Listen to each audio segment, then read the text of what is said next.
បុរសម្នាក់គ្រាន់តែដាក់ម្សៅពន្លឺភ្លេកទៅក្នុងភេសជ្ជៈ Sprite រួចគួរឲ្យសັບក៏ស្រាប់តែប្រទះឃើញទិដ្ឋភាពដ៏អស្ចារ្យមួយស្នាមញញឹមដែលមើលមិនឃើញនឹងភ្នែកទទេកាលពីមុនបែរជាលេចឡើងភ្លាមៗក្រោមពន្លឺភ្លើងស្វាយ Ultra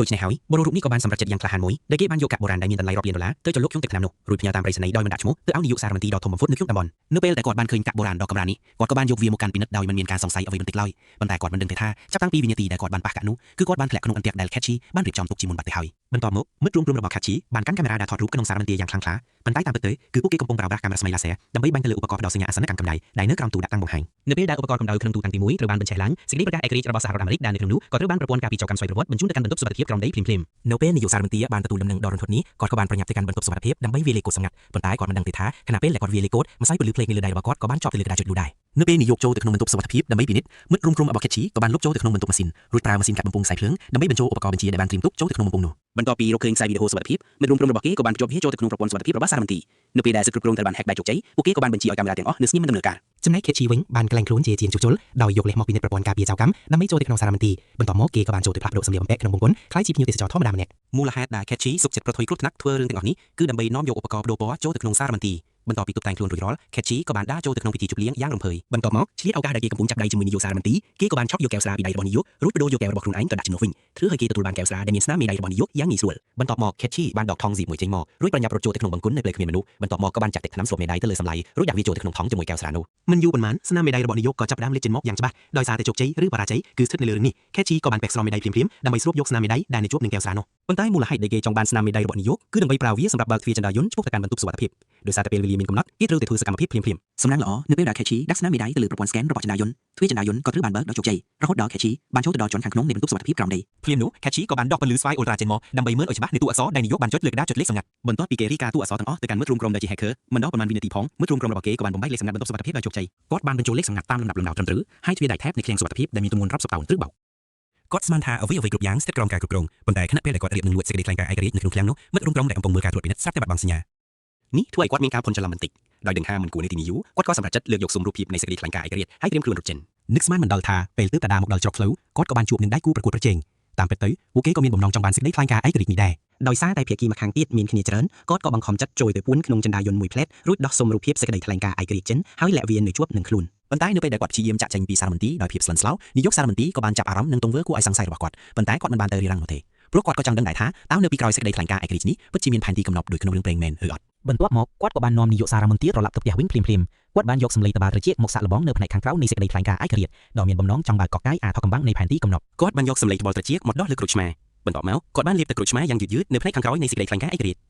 តាមពិតទៅពួកគេចង់ប្រើគោលការណ៍នៃប្រតិកម្មអាស៊ីតដើម្បីឲ្យផែនទីកំណត់លេចរូបរាងឡើងនឹកស្មានមិនដល់ថាបន្ទាប់ពីទឹកអាស៊ីតបានជ្រាបចូលសពហើយនៅតែមិនមានរូបភាពអ្វីលេចឡើងសោះនៅពេលដែលគ្រប់គ្នាកំពុងអស់សង្ឃឹមឪពុករបស់គាត់ក៏បាននិយាយថាសាក់លបងកំដៅវាទៅនៅវិនាទីបន្ទាប់គាត់ក៏បានភ្លុំខ្យល់ចេញពីមាត់ទៅលើសេចក្តីថ្លែងការណ៍ឯករាជ្យហើយពិតមែនស្រាប់តែមានតួអក្សរប្លែកៗលេចឡើងភ្លាមៗដោយដឹងថាវិធីសាស្ត្រនេះមានប្រសិទ្ធភាពគាត់ក៏បានយកក្រូចឆ្មាជាច្រើនមកប្រើហើយប្រើម៉ាស៊ីនភ្លុំសក់ដើម្បីឲ្យតួអក្សរទាំងអស់លេចឡើងរួចក៏ត្រាទុកលើក្រដាសមួយសន្លឹកប៉ុន្តែបន្ទាប់ពីពួកគេបានកត់ត្រាព័ត៌មានទាំងអស់រួចរាល់ពួកគេបានជាឃើញថាតួអក្សរទាំងនេះមិនមែនជាព័ត៌មាន coordinate ទេប៉ុន្តែបែរជាស្រដៀងនឹងប៉ារ៉ាម៉េត្ររចនានៃប្រាក់ដុល្លារទៅវិញពេលនោះគាត់ក៏មានគំនិតភ្លឺស្វាងគាត់ក៏ដកប្រាក់ដុល្លារមួយសន្លឹកមកហើយប្រើដបទឹកបរិសុទ្ធធ្វើជាកែវពងរាកជាលទ្ធផលគាត់បានរកឃើញដោយចៃដន្យថានាឡិកានៃសាលឯករាជ្យក្នុងរូបភាពបានជប់នៅម៉ោង 2:22 រសៀលដោយសារតែលេខទាំងនេះគឺជាអ្វីដែលពួកគេបានគណនាគាត់ក៏បាននាំមិត្តរួមក្រុមទៅកាន់សាលឯករាជ្យភ្លាមៗហើយបានលួចចូលទៅក្នុងប៉មនាឡិកាដែលមិនបើកឲ្យសាធារណជនចូលទស្សនារហូតដល់ត្រូនិកនាឡិកាចង្កុលទៅម៉ោង 2:22 គាត់បានឈរនៅលើប៉មនាឡិកាហើយចាប់ផ្ដើមស្វែងរកទម្រួយ Catchy បានរកឃើញដោយការភ្ញាក់ផ្អើលថាស្រមោលរបស់ប៉មជួងគឺត្រូវគ្នានឹងជញ្ជាំងខ្ពស់មួយនៅក្បែរនោះដោយមានការសង្ស័យ Catchy បានរត់យ៉ាងលឿនទៅក្បែរជញ្ជាំងខ្ពស់ដើម្បីពិនិត្យនឹកស្មានមិនដល់ថាគាត់ស្រាប់តែប្រទះឃើញដុំឥដ្ឋពណ៌ក្រហមមួយដែលមានសញ្ញាសម្គាល់នៅពេលដែលគាត់ដកដុំឥដ្ឋនោះចេញដោយក្តីរំពឹងទុកគាត់ក៏បានរកឃើញវ៉ែនតាបុរាណដ៏កម្លាមួយគូដែលលាក់នៅខាងក្នុងដោយដឹងថានេះប្រហែលជាគន្លឹះសំខាន់សម្រាប់ដោះស្រាយផែនទីកំណត់ Catchy ក៏បានប្រញាប់ត្រឡប់ទៅផ្ទះវិញភ្លាមៗគាត់បានឲ្យមិត្តរួមក្រុមបើកឯកសារប្រកាសឯករាជ្យហើយពាក់វ៉ែនតាបុរាណនោះរួចចាប់ផ្ដើមពិនិត្យយ៉ាងយកចិត្តទុកដាក់នឹកស្មានមិនដល់ថាវ៉ែនតានេះពិតជាមានប្រសិទ្ធភាពមែននៅវិនាទីបន្ទាប់ស្រាប់តែមានគំនូសប្លង់ពណ៌បេដេលេចឡើងនៅលើក្រដាសដែលធ្លាប់តែទទេស្អាតលើសពីនេះទៅទៀតនៅពេលដែលផ្លាស់ប្ដូរពណ៌វ៉ែនតារូបភាពផ្សេងៗគ្នាក៏បានលេចឡើងមកនៅពេលដែល Catchy រកឃើញថាទីតាំងកំណត់គឺនៅក្នុងព្រះវិហារមួយក្នុងទីក្រុងញូវយ៉កស្រាប់តែមានប៉ូលីសពិសេសមួយក្រុមមកចាប់ខ្លួនគាត់មូលហេតុគឺដោយសារតែ Catchy ត្រូវបានសង្ស័យថាបានលួចឯកសារប្រកាសឯករាជ្យដូចនេះហើយ Catchy ក៏ត្រូវបានកាត់ទោសឲ្យជាប់ពន្ធនាគារអស់មួយជីវិតគាត់ស្មានថាគម្រោងការស្វែងរកកំណត់ត្រូវបានរលាយអស់ហើយតែអ្នកណាដឹងខណៈពេលដែលប៉ូលីសកំពុងបញ្ជូនគាត់ទៅពន្ធនាគារប្រព័ន្ធតាក់ទងរបស់ប៉ូលីសស្រាប់តែមានការរំខានយ៉ាងខ្លាំងភ្លាមៗនោះក៏មានឧទ្ធម្ភាគចក្រទេសចរមួយបានលេចឡើងនៅលើមេឃធ្វើឲ្យប៉ូលីសទាំងឡាយបើកភ្នែកមិនរួចដោយសារតែកម្លាំងខ្យល់នៅចំពេលដែលស្ថានភាពកំពុងមានភាពវឹកវរបរិសុទ្ធក្បាលកំពេកម្នាក់បានខ្លាញ់ខ្លួនជាអ្នកយកព័ត៌មានហើយដែលមកក្បែរ Catchy គាត់បានប្រាប់ថាមានអ្នកចាំជួយនៅខាងទឹកហើយឲ្យ Catchy ប្រញាប់លោតចុះទៅទោះបីជា Catchy មិនដឹងថាពីនេះពិតឬយ៉ាងណាប៉ុន្តែគាត់បានសម្រេចចិត្តសាកល្បងដោយប្រទូជីវិតនឹកស្មានមិនដល់ថាបន្ទាប់ពី Catchy លោតចូលក្នុងទឹកក៏មានមនុស្សស្លៀកពាក់ខ្មៅម្នាក់ចាំជួយគាត់នៅខាងក្រោមទឹកមានគេមិននិយាយច្រើនក៏បានបំពាក់ mask oxygen ឲ្យ Catchy ភ្លាម ហើយក៏បានបើកឧបករណ៍រុញច្រានក្រោមទឹកដើម្បីនាំខេតឈីគេចខ្លួនចេញពីទីនោះលុះតែខេតឈីត្រឡប់ដល់កន្លែងសុវត្ថិភាពទើបគាត់ដឹងថាអ្នកដែលបានជួយជីវិតគាត់គឺជាអ្នករួមអាជីពជាមួយគ្នាតាមពិតទៅអ្នករួមអាជីពម្នាក់នេះបានដឹងថាខេតឈីរកឃើញច្រកចូលកំណត់ហើយទើបគេចង់មកចូលរួមចែករំលែក Fortune ដែរទោះបីជាខេតឈីមិនចង់សហការក៏ដោយប៉ុន្តែឪពុករបស់គាត់ត្រូវបានពួកបាក់ពួករបស់គេចាប់ជំរិតបាត់ទៅហើយ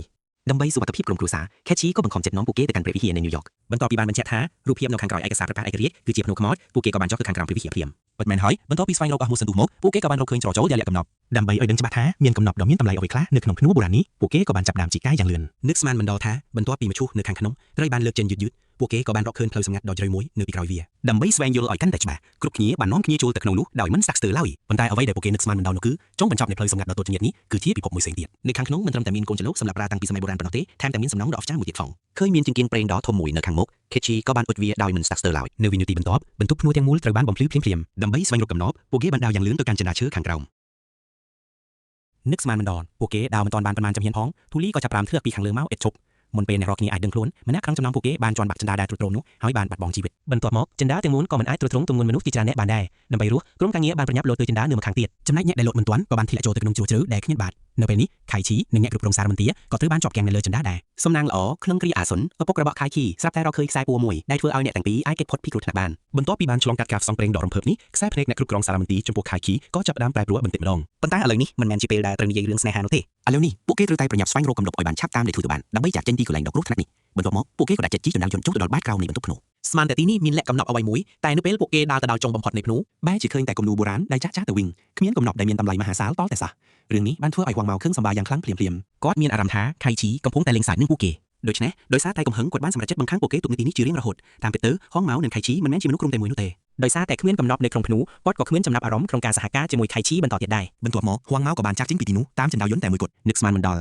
គ្រាន់តែហួងម៉ៅចាក់ចេញទៅភ្លាមខៃឈីស្រាប់តែប្រទះឃើញយន្តការសម្ងាត់មួយនៅលើជញ្ជាំងដោយចង់សាក់លបងខៃឈីក៏បានចុចប៊ូតុងនោះភ្លាមមិននឹកស្មានថានៅវិនាទីបន្ទាប់ទ្វារថ្មដែលមានអាយុកាលរាប់រយឆ្នាំស្រាប់តែរបឺតឡើងនៅពេលពួកគេដៃចូលទៅមើលក៏ស្រឡាំងកាំងគ្រប់គ្នាគេឃើញមានកំណត់ពេញមួយបន្ទប់ដែលគេប៉ាន់ស្មានថាមានតម្លៃរាប់ពាន់លានដុល្លារប៉ុន្តែនៅពេលដែលអ្នករាល់គ្នាកំពុងរំភើបស្រាប់តែមិត្តរួមក្រុមម្នាក់បានស្រក់ទឹកភ្នែកដោយក្តីរំភើបពីព្រោះគាត់បានឃើញចិន្តាមួយនៅខាងមុខហើយនៅចុងបញ្ចប់នៃចិន្តានោះគឺជាច្រកចេញដើម្បីចាក់ចេញពីភ្នូទោះបីជាខៃឈីស្វែងរកឃើញកំណប់ដែលលាក់ទុកយ៉ាងនេះដោយជោគជ័យក៏ដោយប៉ុន្តែនៅទីបញ្ចប់គាត់មិនត្រូវបានប្រកាសធ្វើឲ្យងងឹតភ្នែកឡើយផ្ទុយទៅវិញគាត់បានបរិច្ចាគកំណប់ទាំងនេះជាបន្តបន្ទាប់ទៅឲ្យសារមន្ទីរដ៏ធំមួយនឹកស្មានមិនដល់ដើម្បីថ្លែងអំណរគុណដល់គាត់សារមន្ទីរបានផ្ដល់ជូនគាត់នៅវិឡាដ៏ធំមួយដែលមានទំហំរាប់រយម៉ែត្រការ៉េហើយនៅចុងបញ្ចប់នៃរឿងគាត់ក៏បានរស់នៅយ៉ាងមានសុភមង្គលជាមួយអ្នកគ្រប់គ្រងសារមន្ទីរស្រីដោយអ្វីដែលគាត់ប្រាថ្នា